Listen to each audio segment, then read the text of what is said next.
All right, champs. A bag of colored balls and no peeking? How many do you have to grab before you're guaranteed 2 of the same color? Most students just guess, but you can prove the exact number every single time with one clever idea. Watch.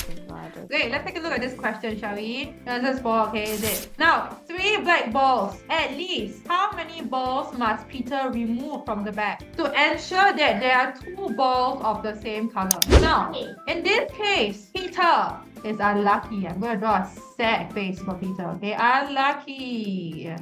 Now, if Peter is unlucky, let's say the first ball that he takes is a white color ball. Shadin, if he's unlucky, what's the next color ball he will take? A red ball. Yes. Can you tell me, if he's unlucky still, what's the next color ball he will take?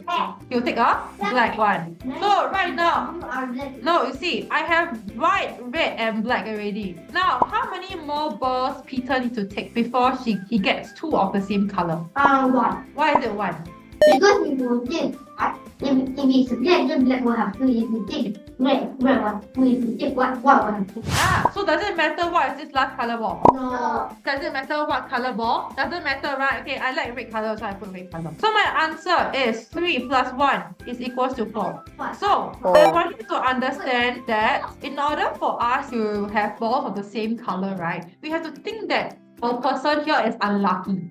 So unlucky means that he'll pick all the colors except for the one that he wants. Do you understand? Okay. Yeah.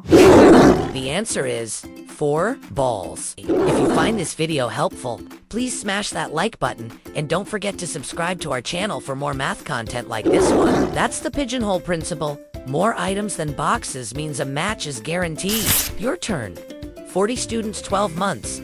How many must share? Now, over here. Okay, let's do this question. Instead of the previous 38 students, right? Now I have 40 students in the class 2G. At least, how many students are guaranteed to share the same birth month? So, same thing again. A year has how many months?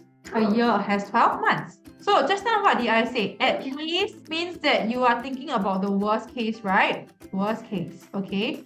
Worst case, we talk about assigning them equally, correct? You want to let them be in the same, different months. So how do I know each month got how many? So let's take a look. Now, so can you tell me in the worst case, 40 should be divided by what? 12. Well, very good. 40 divided by 12. Chuchan, listen here. 40 divided by 12. Chuchan, do you know why they divide by 12? You want to let them be equal, correct? Now, if you don't know what is 40 divided by 12, it's okay. We can do it the other way. 12 times what if you closest to 40? 12 times 3. Okay, so what is 12 times 3? 36. 12 times 3 is not 40, but it's 36. I have 40, right? Now I got 36. So what's my remainder? Remainder of 4.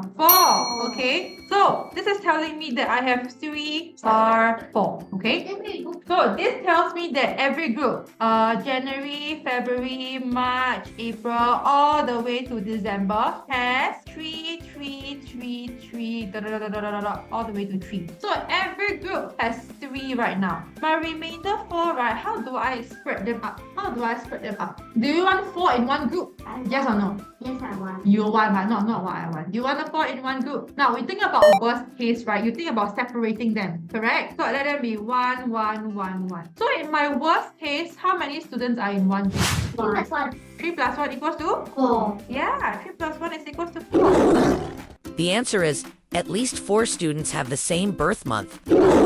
Smart move, champs. Tell us in the comments, in your class, are 2 people guaranteed to share a birth month? Pigeonhole is one power move. The full exam toolkit is next. Tap the video on screen, and I'll see you there.